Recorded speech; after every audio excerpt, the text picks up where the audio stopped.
Hello and welcome to my third Dallas Cowboys blog. Dallas can draft at every position on the defense, rounds 1 through 7, and I think everyone would be pretty happy with that.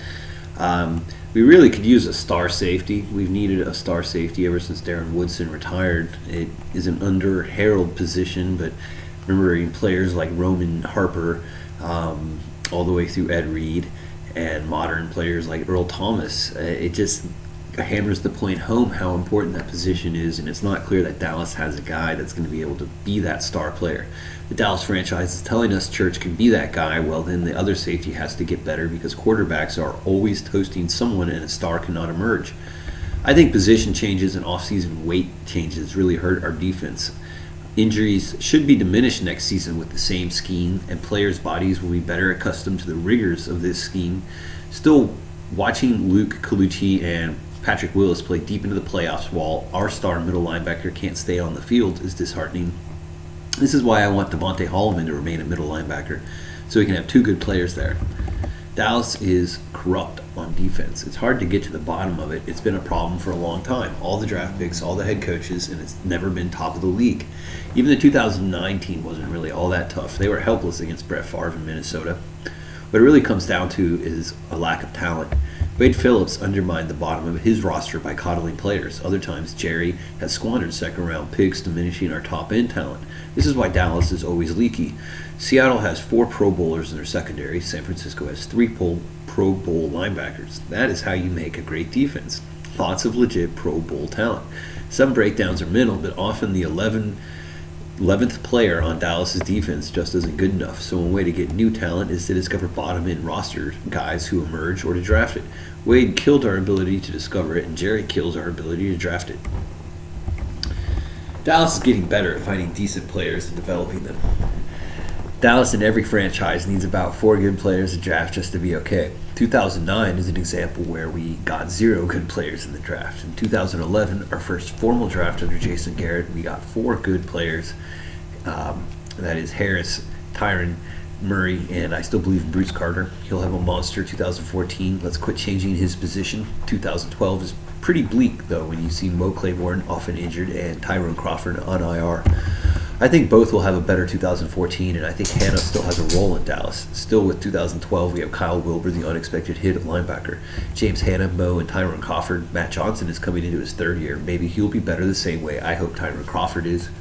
They're both injured players coming into their 3rd year. I'll both give them equal slack. 2012, 2010, 2009, 2008. These are all years we're missing a pick in one round, somewhere between 1 and 3. I quit looking back after 2008. Even in 2008, when we had 2 first-round picks to start the draft, we still traded our 3rd-round pick and ended up with fewer.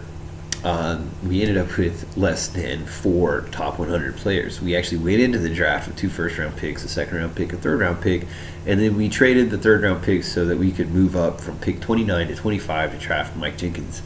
It doesn't seem like Mike Jenkins is worth that third-round player. Who could it have been? It could have been a guard, someone with some muscle, people with size. So, looking at that, I really regret all the times Jerry has traded a draft pick because he had to have that one guy in the first round who'll use the last first-round player we have on our board. I don't know if I buy that. You see, Dallas isn't that good at drafting. They work better with consensus intelligence. They're able to pick players when everyone agrees that these players are better than those players. But they're not better than the rest of the NFL at evaluating talent. So for the most part, they do better by having more top 100 picks. They're not able to go into round 6 and think they're going to find a guy because they usually blow it somehow. So they're better with more top 100 picks that have a lot of different franchises' approval. That way, they're a lot more secure because as an average 8-8 team with average talent and average talent evaluation, they can only just try to hedge their bet that they'll have more better players simply because they have more better draft picks. aka more top 100 picks. Dallas won't really be in the market for a quarterback until round 4, and then basically we're just hoping to get lucky. When you draft a quarterback and it's after round 3, so round 4 is through the bottom. I mean, what, do you really think you're going to get Tom Brady? And if you don't have Tom Brady, are you really trying to win the Super Bowl? You must have a franchise quarterback to compete. So after round 3, you're starting to look for guys that have all the tools or a lot of the tools, but just see maybe one thing fixed, and then their career could take off. Looking at big guys, usually size is something you can measure, and you can't change. That big, if they can run on top of being large, that's a bonus. And then a strong arm. I mean, what's the point of being big if you can't really rifle it? But obviously by round 4, they have some knocks.